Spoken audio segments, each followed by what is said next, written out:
Hey guys, Worm Racer 08 here, and I'm finally back with our third and final lesson uh, in our image rotator with jQuery transitions.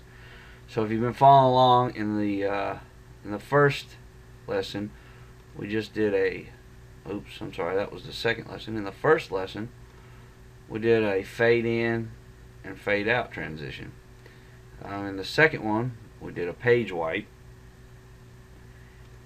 transition, and in our final one here we're going to do this random tiling in and out. So I know some of you guys have been waiting on this code.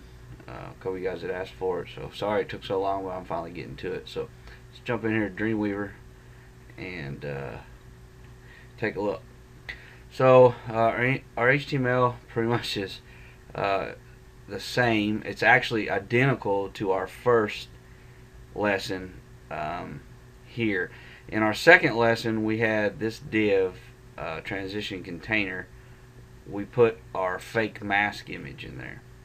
For this, we just need this container here, just an empty div. We're going to add a little bit of styling to our CSS sheet, and we're going to add a little bit of complexity to our JavaScript file.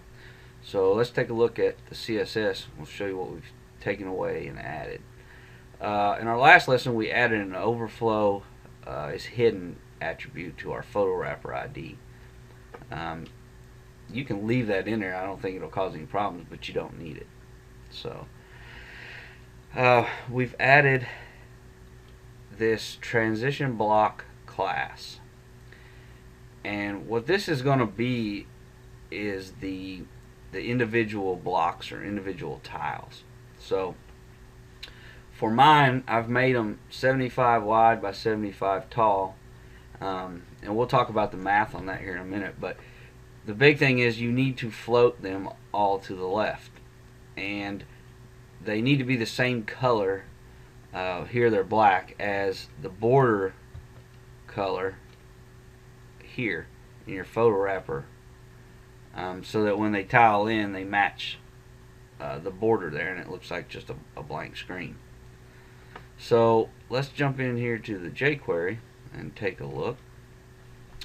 We've got one new variable we've added here on line 3, and this is going to be a new array.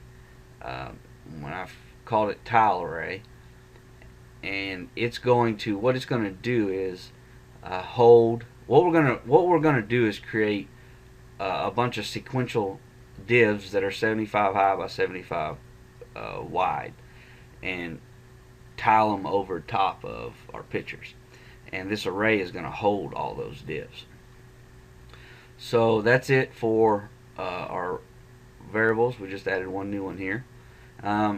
Again, this is a centering mechanism to center it in the browser window. You can get rid of that.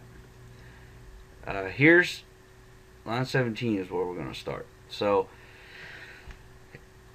let's talk about the math real quick on this. 600 wide by 450 image at 75 by 75 tiles is going to take 48 of those tiles to cover them. So they're going to be 8 wide and 6 tall.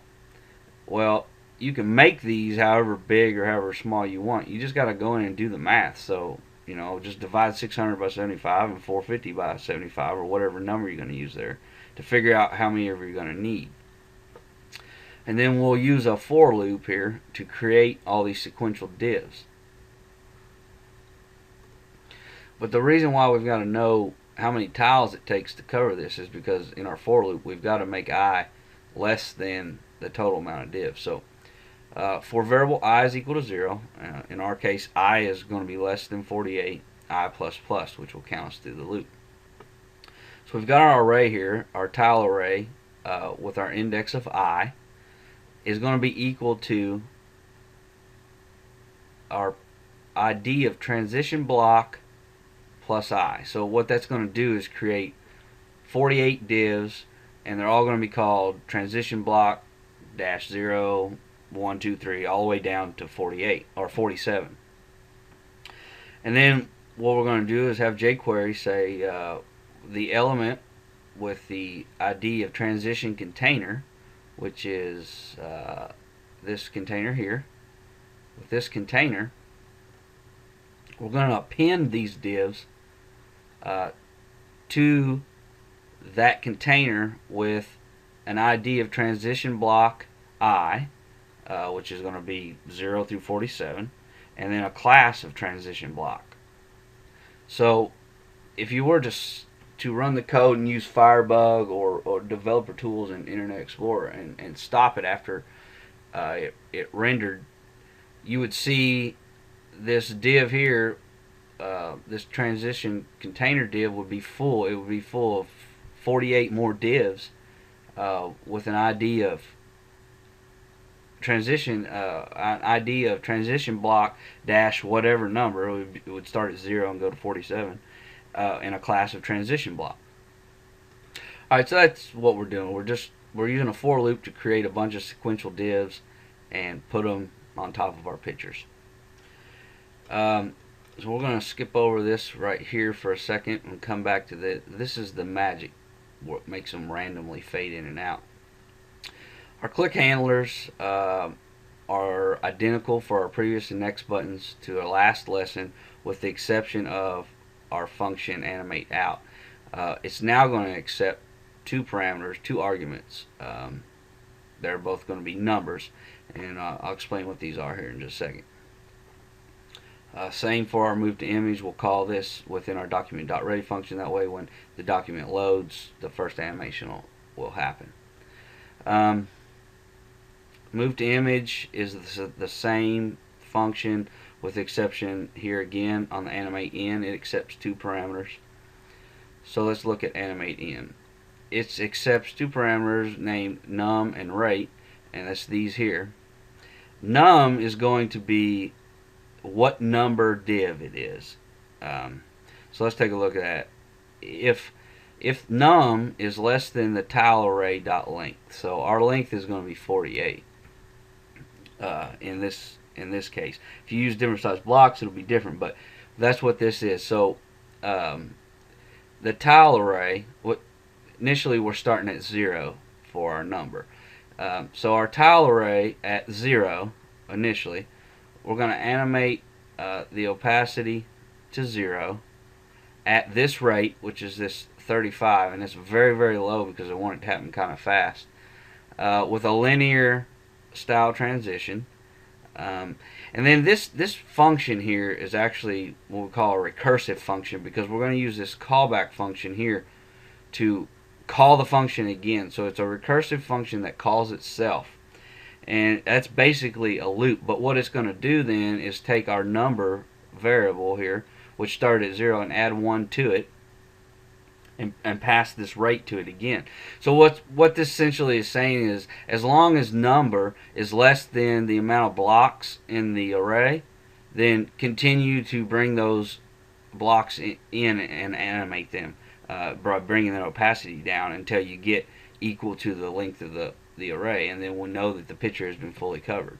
And when the picture has been covered, this else condition is going to unlock our buttons so that we can click either next or previous.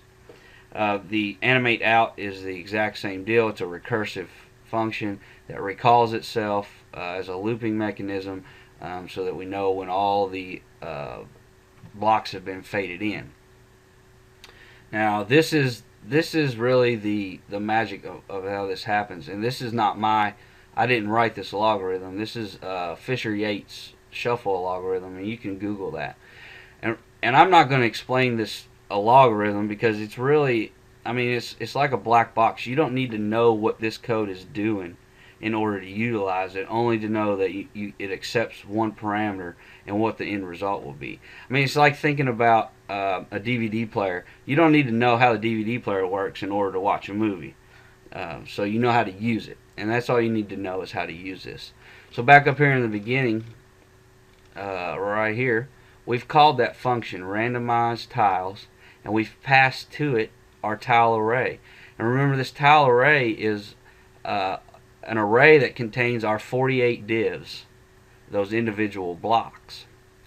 And so we pass all those to this function here, this randomized tiles function, and that's what randomly picks which block to fade in and which block to fade out, depending upon which animation is running. So if you want more information about this thing, just Google Fisher Yates, and you can learn how this code exactly works if that's what you want to do. But other than that, that's really it. I hope you guys like it. I hope you like the series. Comment. If you have any questions, hit me up at Develop PHP. Glad to help.